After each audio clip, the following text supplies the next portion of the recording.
Hello, welcome or welcome back. My name is Desiree. For those who don't know me, I like to read a lot of books and talk about them.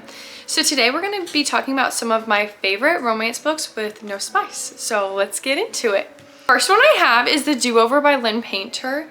I absolutely love Lynn Painter as an author, and especially as a young adult author, she is super good about not putting spice in her books. And so I highly recommend this one. This one would be a perfect read for February because it takes place during Valentine's Day. She finds out that her boyfriend is cheating on her on Valentine's Day. And so she has a terrible Valentine's Day, goes to bed, wakes up, and restarts Valentine's Day. And it keeps going on over and over again. And it is super fun. There's some romance in it. And it honestly doesn't get as repetitive as you think it would. Like, it changes up a little bit each day. And I recommend it. I've never read a time loop story either. So this is a super fun one.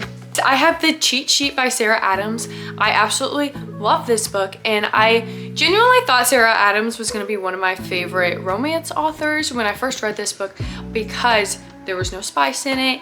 And I even read the Q&A in the back of this book, and she wrote how she likes to have more of an emotional story without spicy scenes in it because it's like more meaningful or something along those lines. And then she came out with the rule book, and if you've read that one, that has spice in it. And so it was a little disappointing. However, I still highly recommend this book because there's no spice in it. There might be some talk of like certain scenes and stuff like that, but like not anything explicit or actual spicy scenes in it. And this one follows our two main characters. Nate, he is an NFL superstar, and Bree, she is a ballerina who now owns her own dance studio, and they have been best friends growing up.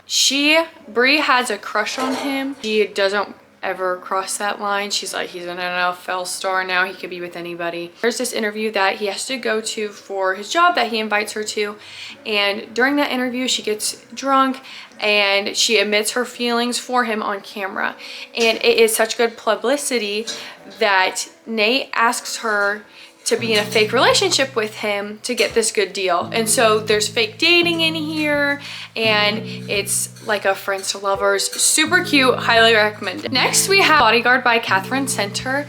I absolutely love this book. This is my first Catherine Center book I've ever read, and just the whole concept of the book was super cute.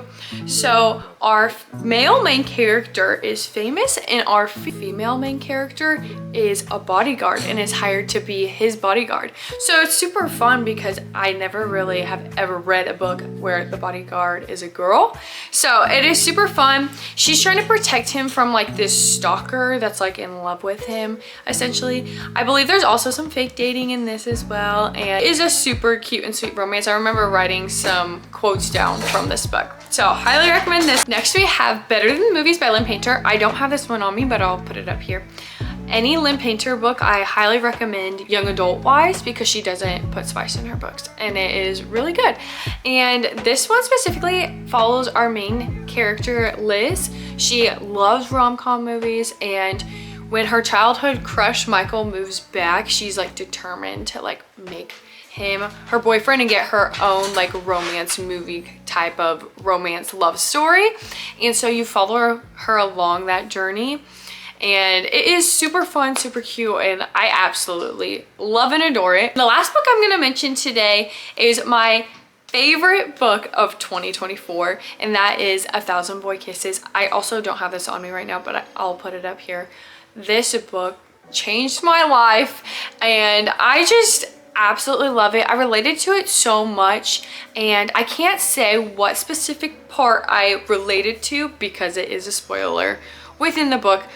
However, if you guys want to know what that is, I can do a whole spoiler-filled video on A Thousand Boy Kisses because I love it so much. So A Thousand Boy Kisses, this one is actually a sad romance, so be prepared to cry if you do decide to read it, but I highly recommend reading it because it's my absolute favorite book of last year.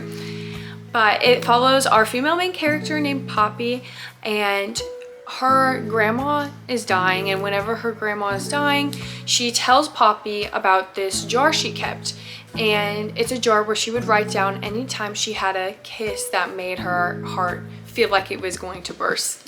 And she said, I want you to have 1,000 of these by the time you die, Poppy. And so she kind of passes that on to Poppy. And Poppy makes it her mission to have 1,000 life-changing kisses.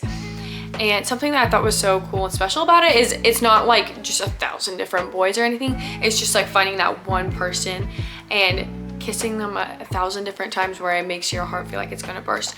And it's super sweet. And she has a childhood friend named Rune that he moved to their hometown from a different country whenever they were 5, and they kind of grow up together, and he's determined to help her get all of these kisses. And so it is just such a sweet romance. It's so emotional, and I related to it so much. I can't specifically say what part I related to because it is a spoiler, but just know it holds such a special place in my heart. And if you're gonna read any of the books I recommend in this video today, I say this one. However, with this one, I do wanna disclaim that there is a little spice in it. It's not explicit from what I remember, and it's easily to like move past. It might even just be like leading into a sort of scene like that and then moving on. But it is a young adult book, so I would say it is not like spicy like spice, but still like read with discretion on that. But anyways, that is my no spice romance recommendations. And if you have any, let me know below because I love romance with no spice in it.